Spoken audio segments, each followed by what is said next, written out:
दोस्तों, मैं हूं योगिता और आपका स्वागत है स्टडी ऑर्बिट में, जहां पढ़ाई होती है सिंपल और स्मार्ट तरीके से। तो अपन ने पिछली क्लास में चैप्टर 1 और चैप्टर 2 के बारे में संपूर्ण जानकारी प्राप्त कर ली थी। अब अपन चैप्टर 3 के बारे में पढ़ रहे हैं। तो चैप्टर 3 क्या है? धातु और अधातु। धातु और अधातु क्या होते हैं? मेटल और नॉन मेटल। तो इसके बारे में मैं थोड़ी सी जानकारी बता रही हूँ। अपन को इसमें डिफरेंस बहुत बार पूछा जाता है कि धातु और अधातु में दो अंतर बताइए।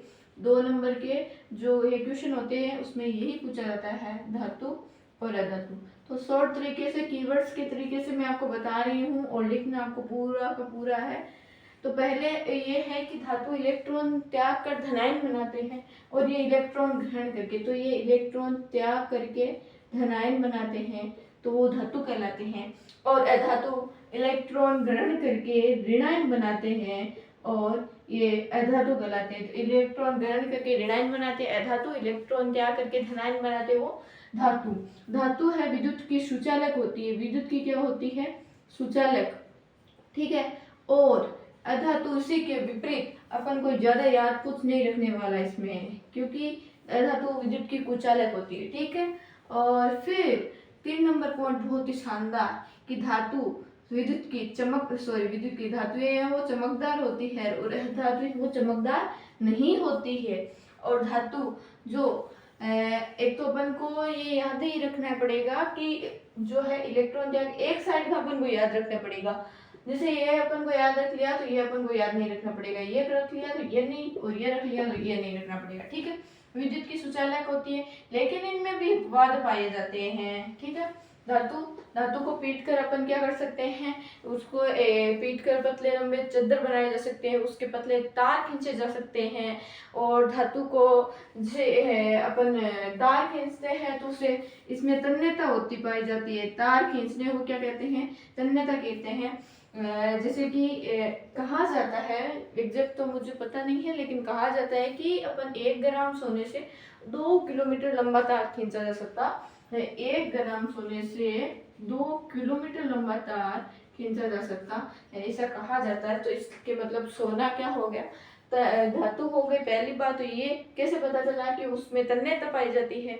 और फिर है इसमें तन्यता नहीं पाई जाती है, उसमें आघात वर्णनीयता, यानी कि मैंने जो पीट कर जो मैंने बताया था कि पीट कर उसके चद्दर बनाए जा सकते हैं, तो आघात वर्णनीयता तो इसमें वो नहीं पाई जाती। ये अपन के 5 जो है अपन के जो इसमें डिफरेंस हो गए हैं। तो अपन क्या कर सकते हैं कि इसमें डिफरेंस पूछा जाए तो अपन ये याद रखें एक साइड के, और इसमें लिख सकते हैं, पॉइंट बना के लिख सकते हैं। यहाँ पे अपन डॉट लगा सकते हैं। कई बार कंफ्यूजन होता है कि मैं डॉट लगाऊं, ये करूं, उससे सुंदर लगेगा, कुछ होता है, मेरे भी होता था। तो अपन देखो डॉट लगा सकते हैं, स्टार बना सकते हैं, ऐसे कर सकते हैं, और 1 नंबर पॉइंट लगा सकते हैं। 1 नंबर पॉइंट को ऐसे कर सकते हैं, 1 नंबर पॉइंट को ऐसे कर सकते हैं। कोई भी फर्क नहीं पड़ने वाला है, लेकिन थोड़ी सी कॉपी में काट छांट कर अपन को बहुत ही मतलब न के बराबर करनी है। गलती से हो जाए तो उसके अपन कुछ नहीं कर सकते। जैसे अपन के कुचालक नाम निकाला तो हो गया, तो कोई ना, ऐसे काट दिए, मैंने ऐसे ही काटा था। मैं गलतियां हुई थी, गलती इंसान से ही होती है, सभी को पता है, ठीक है ना। तो गलतियां होने में कोई नहीं, लेकिन अपन को काटना भी आने से ऐसे नहीं करना चाहिए, है ना। अपन को बस इतना लाइन खींच देना चाहिए। फिर अपन को धातु और अधातु में ये मैंने बता दिया। अब सबसे इम्पोर्टेंट चीज है इसमें अपवाद। अपवाद क्या होते हैं? धातु में क्या होता है? पारा एक अपवाद है। कहा जाता है कि धातु है वो द्रव अवस्था में पाई जाती है, धातु है ठोस अवस्था में पाई जाती है, लेकिन पारा है वो द्रव अवस्था में पाई जाती है, ठीक है। फिर 1 नंबर पॉइंट ये हो गया, ठीक है। धातु क्या कहा जाता है कि ठोस अवस्था में पाई जाती है, लेकिन पारा एक ऐसी धातु है जो द्रव अवस्था में पाई जाती है, ठीक है। फिर है 2 नंबर पॉइंट में इसी में कि गैलियम सीजियम कमरे के ताप पर पिघल जाती है। क्या होता है कि कमरे का तापमान इतना उच्च होता है कि वो कमरे के तापमान पर पिघल जाती है। तो कहा जाता है कि ठोस पिघलता नहीं है, ठोस से जमा हुआ रहता है। और इनका जो गैलियम सीजियम का जो गलनांक है वो बहुत ही निम्न होता है। क्या होता है कि जो गलनांक है वो बहुत ही निम्न होता है, उसकी वजह से ये कमरे के तापमान पर पिघल जाती है, ठीक है। गैलियम सीजियम कमरे के ताप पर पिघल जाती है, पारा द्रव अवस्था में पाई जाती है। और मेन इंपॉर्टेंट चीज इसमें है कि पोटेशियम, सोडियम और कैल्शियम, ये मैंने इसके संकेत लिखे हैं। ये पोटेशियम का यानी कैलियम, सोडियम, नाइट, इसे नेट क्या कहते हैं मुझे एग्जैक्ट याद नहीं आ रहा है, और कैल्शियम, ये इन तीनों को अपन चाकू से आसानी से काट सकते हैं। फिर है मरकरी। मरकरी क्या होती है, उष्मा और विद्युत की सुचालक होती है, ठीक है, सॉरी कुचालक होती है। कहा जाता है कि धातुएं हैं उष्मा की सुचालक होती है, लेकिन लेड और जो मरकरी है वो ऐसी धातुएं हैं जो उष्मा की कुचालक होती है, ठीक है। ये 4 अपवाद हो गई, बहुत ही इंपॉर्टेंट है। एक बार मैं फिर से रिपीट कर रही हूँ। पारा द्रव अवस्था में पाया जाता है। गैलियम सीजियम है जो कमरे के तापमान पर पिघल जाती है। ये अपवाद इसलिए है क्योंकि कहा जाता है कि धातु ठोस अवस्था में पाई जाती है। पोटेशियम, सोडियम, लिथियम, यहाँ पे पोटेशियम कैल्शियम नहीं है, पोटेशियम सोडियम लिथियम है। जो क्या होता है कि क्या होता है, पोटेशियम सोडियम लिथियम को अपन चाकू से आसानी से कट कर सकते हैं। और लेड और मरकरी ऐसी धातुएं हैं जो उष्मा और विद्युत के कुचालक होती हैं। हाँ, तो ब्रोमीन, ब्रोमीन कमरे के तापमान पर द्रवावस्था में पाई जाती है। आयोडीन है वो इसी की मतलब ये भी कहा जाता है कि ये तो या तो ठोस या गैस में मिलती है, लेकिन ये द्रवावस्था में ब्रोमीन पाई जाती है। आयोडीन है वो चमकीली होती है, यानी कि धातुएं चमकीली होती है, अधातुएं है वो चमकीली नहीं होती है, लेकिन इसमें आयोडीन चमकीली होती है। ग्रेफाइट विद्युत का सुचालक होता है। क्या कहता है, अधातुएं है विद्युत की कुचालक होती है, लेकिन ग्रेफाइट एक ऐसा अपवाद है जो विद्युत की और उष्मा की कुचालक होता है, सुचालक होता है ना, सुचालक, ठीक है। अपन इसके बारे में ग्रेफाइट है, फुलरीन है, इनके बारे में कार्बन के जो अपर रूप है वो 4th चैप्टर में जल्द ही पढ़ेंगे। तो ये अपन के अपवाद थे धातु और अधातु से रिलेटेड। और फिर इसमें धातु मेटल और नॉन मेटल की अपन अपवाद पढ़ लिए, अपन ने डिफरेंस भी पढ़ लिया। तो धातु के रासायनिक गुणधर्म पढ़ रहे हैं अपन। धातु के रासायनिक गुणधर्म में क्या होने वाला है, पहला है धातु का वायु में दहन कराने पर क्या होगा। तो धातु का वायु में दहन करवाएंगे, यानी मैग्नीशियम का जब ऑक्सीजन के साथ में दहन होगा तो क्या बनेगा, मैग्नीशियम ऑक्साइड बनेगा। ये अपन ने बहुत ही बार पढ़ लिया है, पहले चैप्टर में पढ़ा, सेकंड चैप्टर में भी पढ़ा, और 3rd चैप्टर में भी अपन ये मैग्नीशियम और ऑक्सीजन वाला पढ़ रहे हैं। तो अब तो बेटा जी याद हो जाना ही चाहिए, ठीक है। तो वायु में दहन कराने पर ऑक्साइड बन रहा है। अब धातु की ऑक्सीजन के साथ में अभिक्रिया करके जो ये ऑक्साइड बनता है, ये तो बनता है क्षारीय ऑक्साइड।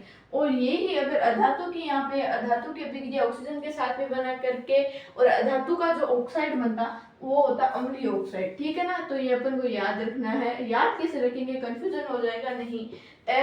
धातु का अम्लीय और धातु का फिर क्षारीय, ये अपन को याद ही रह जाएगा। फिर आता है इसी में कॉपर को वायु की उपस्थिति में गर्म करेंगे तो जो ऑक्साइड बनेगा वो काले रंग का कॉपर ऑक्साइड बनेगा। ये अपन की बुक में लाइन दे रखी है। फिर ये उभयधर्मी ऑक्साइड नाम दे रखा है। ये क्या है, बहुत ही इंपॉर्टेंट, इसमें 3-4 जो परिभाषाएं हैं वो याद रखना। और उभयधर्मी ऑक्साइड तो पूछा ही जाता है, मतलब कि ये ऐसा सवाल है, ऐसा क्वेश्चन है जो अपन को ऐसा जब अपन जैसे फोन भी चला रहे हैं तो अपन के वॉलपेपर पर भी यही क्वेश्चन होना चाहिए, यही परिभाषा होनी चाहिए, यही डेफिनेशन होनी चाहिए, ऐसे हाथ पे भी यही लिखी होनी चाहिए ताकि अपन को याद रह सके। तो ये क्या कहता है कि ऐसे धातु सर जो अम्ल से अभिक्रिया करके लवण और जल प्रदान करते हैं उभयधर्मी ऑक्साइड कहलाते हैं। मैंने क्या बोला, ऐसे धातु ऑक्साइड, यानी ऐसे धातु ऑक्साइड कौन से, एल्यूमिनियम ऑक्साइड, ये धातु ऑक्साइड हो गया जो अम्ल के साथ में अभिक्रिया करके, अम्ल यानी कि HCl, इसके साथ में अभिक्रिया करके लवण यानी AlCl3 और H2O और CO और लवण ले लिया तो इसमें बनेगा क्या, H2O और AlCl3, यस इतना ही बनेगा। तो उभयधर्मी ऑक्साइड ये होगी ऐसे धातु ऑक्साइड जो अम्ल से अभिक्रिया करके लवण और जल प्रदान करते हैं, उभयधर्मी ऑक्साइड कहलाते हैं। 2 उभयधर्मी ऑक्साइड के नाम दीजिए तो केवल इतना ही लिखना है, एल्यूमिनियम ऑक्साइड और जिंक ऑक्साइड, ठीक है।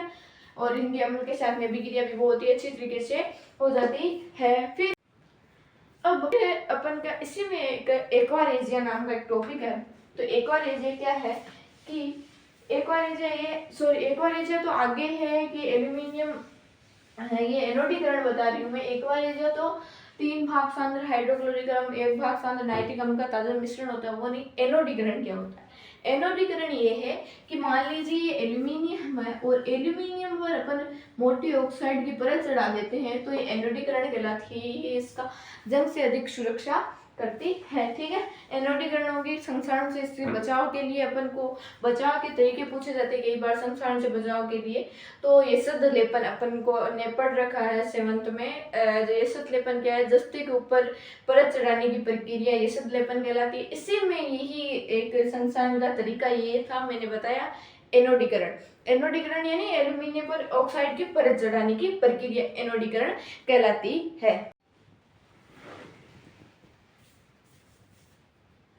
तो एक्वारेजिया क्या होता है? तो एक्वारेजिया क्या होता है कि एक्वारेजिया में अपन पढ़ेंगे क्या कि 3 भाग सांद्र हाइड्रोक्लोरिक अम्ल तथा 1 भाग सांद्र नाइट्रिक अम्ल का ताजा मिश्रण वो एक्वारेजिया कहलाता है। और ये भभकता हुआ द्रव होता है जो गोल्ड को भी मिला सकता है। जो सुनार होता है वो गोल्ड को बनाने के लिए एक्वारेजिया का प्रयोग करता है।